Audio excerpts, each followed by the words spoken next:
तो पंचकुला में हाल ही में नियुक्ति हुए 2605 पटवारियों ने अपनी मांगों को लेकर बड़े स्तर पर विरोध प्रदर्शन किया है। प्रदर्शनकारी पटवारियों का आरोप है कि सरकार ने नियुक्ति के समय जो वायदे किए थे वे अब तक पूरे नहीं किए गए। पटवारियों का कहना है कि उन्हें जिस ट्रेनिंग पीरियड को नियमित नौकरी में काउंट करने का आश्वासन दिया गया था वो अब तक लागू हुआ ही नहीं। इसके चलते वे करीब 1 साल से बिना वेतन केवल मानदेय पर काम करने को मजबूर हैं।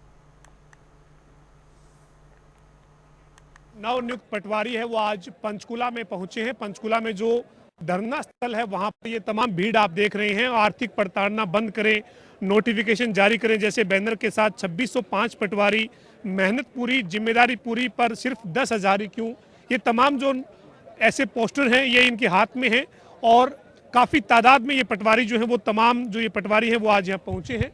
आप देख सकते हैं 1 साल का धोखा, अब बदलाव का मौका, इस तरीके के नारे वाले पोस्टर लेकर नवनियुक्त पटवारियों को आज सड़क पर उतरना पड़ा है। इनमें तमाम जो महिला पटवारी हैं वो भी यहाँ पर मौजूद हैं और भारी संख्या में यहाँ पर पटवारी जो हैं वो यहाँ पहुँचे हैं और अपनी बात जो वो सरकार के सामने रखने के लिए यहाँ पर आज धरना स्थल पर मौजूद हैं। और ये जो है वो तमाम जो पटवारी हैं इनसे बातचीत करेंगे। आप ये बताइए कि आज आपको 2605 पटवारियों को जिनकी हाल ही में नियुक्ति हुई थी उनको क्यों सड़क पे आना पड़ा है?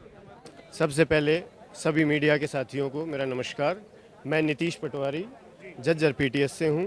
मैं इन नव चयनित पटवारी साथियों के ही बीच का एक साथी हूं और मैं अपनी पटवार एसोसिएशन और सभी नव चयनित पटवारियों के साथियों की तरफ से आपका बड़ा यहां पर स्वागत करता हूं।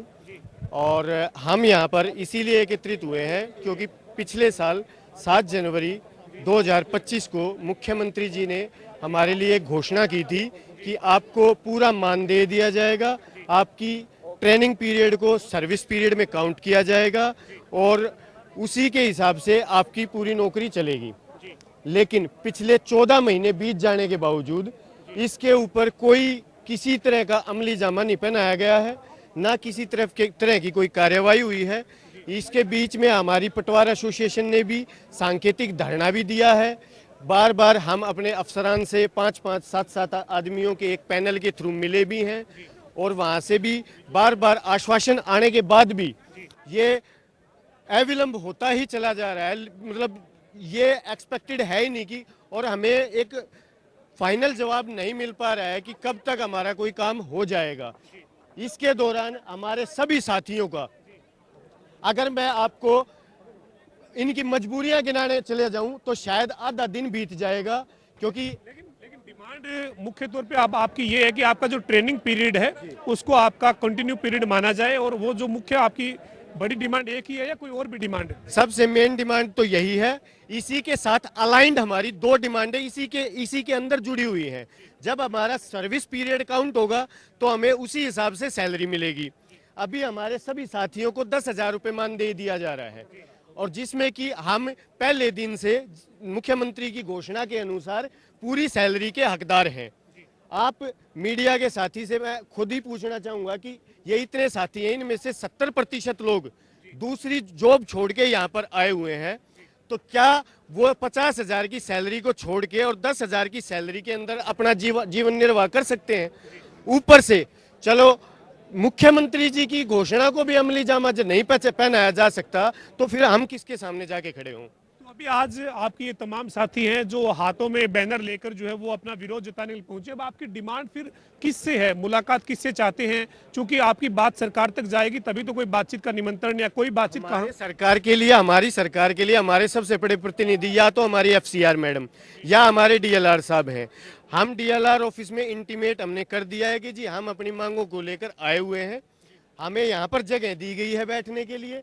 हमारे सभी साथी सुबह से भूखे प्यासे बिल्कुल तल्लीनता के साथ एक डिसिप्लिन में आपने देख लिया होगा यहाँ पे बैठे हुए हैं और जब तक बैठे रहेंगे जब तक हमारे पास वहाँ से कोई इंटीमेशन मिलने के लिए या हमारी बातों को समझने के लिए या हमारी बातों को आश्वस्त करने के लिए हम यहाँ से उठेंगे जब हमें बिल्कुल पूरा एक हमारी हर एक चीज़ का ऑथेंटिक एक रिविजिट आंसर मिल जाएगा, उसी के बाद हमारा यहाँ से उठने का प्लान। आप क्या कहना चाहते हैं, जो ये 1 साल का जो करीब करीब आपका कार्यकाल पूरा हो चुका है लेकिन वेतन नहीं मिल रहा है, तो ये बड़ी समस्या है परिवार को चलाने के लिए? बड़ी समस्या सर। हम 3 बहन एक भाई और मैं सबसे बड़ी हूँ उनमें। मैं पहले दूसरी जॉब में थी और 1 साल से ऊपर हो गया, अब तक कोई सैलरी नहीं मिल रही हमें। 10,000 है, घर की रिस्पॉन्सिबिलिटी भी है। मेरे पापा एक 60 साल के हो चुके हैं, अभी वो काम नहीं कर पाते ढंग से, तो घर चलाना मुश्किल हो जाता है 10,000 में। तो अभी पहले जैसे दूसरी जॉब में थे तो काम सही चल रहा था, अब वो छोड़ के आए यहाँ पे 10,000 में, कुछ भी इम्पॉसिबल नहीं, आपको पता ही होगा। तो मेरी सरकार से ये गुजारिश है कि हमें हमारी सैलरी टाइम से दी जाए और नोटिफिकेशन जारी किया जाए हमारा। तमाम जो महिला पटवारी हैं, आपसे जानना चाहेंगे किस तरीके से क्या मुश्किलें आ रही है? 14 महीने करीब हो गए हैं आपको, लेकिन दिक्कतें कहाँ पर है? पहले तो हमें यही नहीं पता कि हमारी ट्रेनिंग है कितने महीने की। पहले तो 1 साल की कह रहे थे, अभी 1 महीना 2 महीना ऐसे बढ़ाते ही जा रहे हैं। लेकिन ट्रेनिंग पीरियड को तो कंटिन्यू पीरियड की बात की गई थी, सरकार की तरफ से ये घोषणा भी की गई थी। एक साल की गई थी ना, 1 साल तो हो गया दिसंबर में, अब जनवरी फरवरी आ गया, अब भी बढ़ाते ही जा रहे हैं हमारी ट्रेनिंग, वो हमें पता ही नहीं है। और स्टाइफंड दे रहे हैं 10,000 में क्या होता हम। तमाम जो आप पटवारी आप देख रहे हैं किस तरीके से अपनी बात रख रही हैं। आपने जो है ये हाथ में बैनर जो है वो लिया हुआ है, जो दिक्कत क्या है अब आप लोगों की? मेन दिक्कत है, सरकार ने नोटिफिकेशन जारी करने के लिए कहा था, वो नोटिफिकेशन जारी नहीं हुआ है।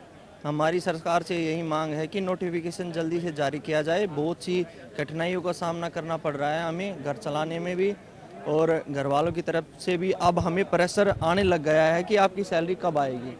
तो ये तमाम साथी हैं हमारे साथ, कुछ किसी और जी? सर मेरा नाम राजपल रेड्डी है सर, मैं पीटीएस हिसार से बिलोंग करता हूं सर। हमारी प्रशासन सरकार से 3 मुख्य मांगे हैं सर।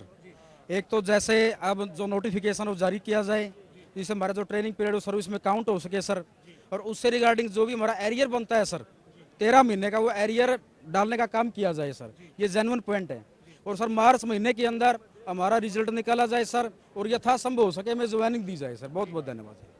पटवारी जो है वो 2605 पटवारी हैं जिनकी हाल ही में नियुक्ति हुई थी, और ताऊ देवीलाल स्टेडियम में एक बड़ा कार्यक्रम हरियाणा सरकार ने उस वक्त किया था। मुख्यमंत्री नायब सिंह सैनी ने इनके लिए घोषणा भी उस वक्त की थी, लेकिन अब इनका यही आरोप है कि वो जो घोषणा की गई थी, जो वायदा किया गया था, वो पूरा नहीं हुआ है, लिहाजा इनको सड़क पे उतरना पड़ा। और आज ये अपनी बात को रखने के लिए पंचकुला धरना स्थल पर पहुंचे हैं। सरकार से और डीएलआर से और एफसीआर से जो है वो अपनी बात रखना चाहते हैं। बहरहाल देखना यही है कि इनकी मांग को, इनकी बात को सरकार कब तक सुनती है और कब तक इसके ऊपर कार्रवाई देखने को मिलती है। वीडियो जर्नलिस्ट विजेंद्र सिंह के साथ पवन सिंह और जनता टीवी, पंचकुला।